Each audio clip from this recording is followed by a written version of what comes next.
Assalamu alaikum.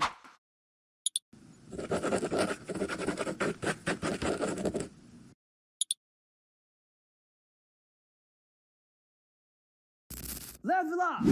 Heroes, last time we mastered Hamzat al-Qat, the cut Hamzah. We learned it, practiced it, and crushed it. But now brace yourself. It's time for the boss level, Hamzat al-Wasl. Today we'll discover what it means, what it looks like, and how to read it. Ready for the challenge?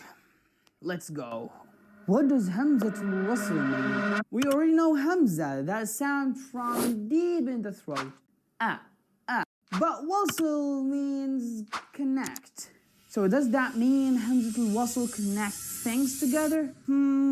Not exactly. Let's explain. Hamzat al-Wasl's job is to help us start a word that begin with a sukoon. Because in Arabic, we're not allowed to start with a silent letter or a sukoon letter. Example, the word ism. See the scene, it has a sukoon and we cannot start with that. So Hamzat al-Wasl jumps in like a superhero and says, "Don't worry, I'll get you started."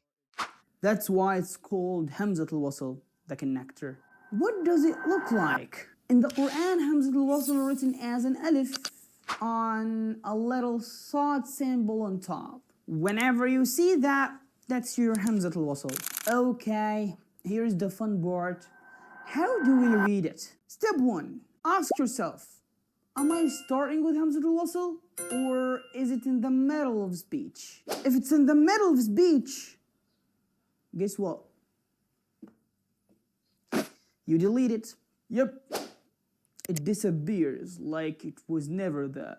You didn't need it before because you are already connected from the word before. So in the middle of recitation, Hamzat al-Wasl becomes invisible. Practice time! Let's try out. In this example, we didn't start with Hamzat al-Wasl. It's basically in the middle of speech or the middle of this word. So, in this case, we're gonna delete it like it's not there. So we're gonna say, washdud, washdud. Easy, right? Next, the same case here. I'm not gonna start with Hamzat al-Wasl, so it's gonna be wadrib, wadrib. It's like disappeared. Next, waja'al, waja'al. Next one, wadhkur, wadhkur. Last one here, wada, wada. Just ignore the Hamzat al-Wasl because we didn't start with it. Let's go deeper and see this ayah. I'm gonna read it and you discover Hamzat al-Wasl with yourself. أعوذ بالله من الشيطان الرجيم وداود وسليمان إذ يحكمان في الحرث.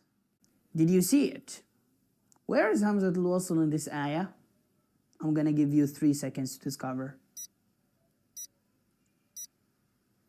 Yes, it's here in the word al-harth. Why did I skip it? Why did I ignore it completely? Because it didn't start with it. This is the reason. Next ayah. إِذْ نَفَشَتْ فِيهِ غَنَمُ الْقَوْمِ. The same thing. If you look at this example, you're gonna see Hamzat al-Wasl in the middle in the word al-qawm, and we didn't start with it. So I ignored it completely. Last ayah. فَمَنْ حَجَّ الْبَيْتَ أَوْ اعْتَمَرَ فَلَا جُنَاحَ عَلَيْهِ أَنْ يَطَّوَّفَ بِهِمَا. Do Hamzat al-Wasl here.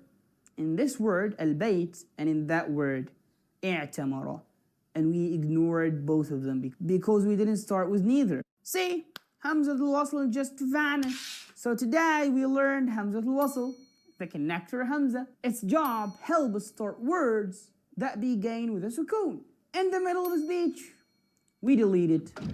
Boof. Next time we'll learn what happens when Hamzat al-Wasl in the beginning of speech. And trust me, that's where it gets really interesting. Jazakumullahu khairan and see you in part 2. Assalamu alaikum. If you know, you know. Okay. Don't forget to subscribe.